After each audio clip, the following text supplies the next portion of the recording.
Guys, ito yung gulay na bili ko kanina doon sa nagbebenta ng gulay galing Baguio. Ayan, lettuce yan guys. O diba, 5 kilos lahat yan ang binili ko.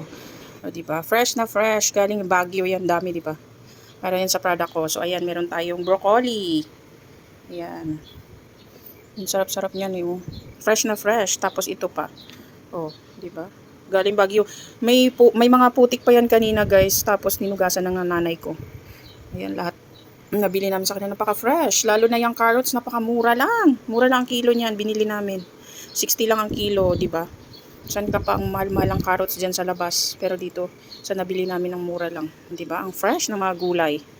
Tapos meron siyang binigay sa akin free. O di ba? Plants from Baguio. O di ba? Ang ganda guys, eh.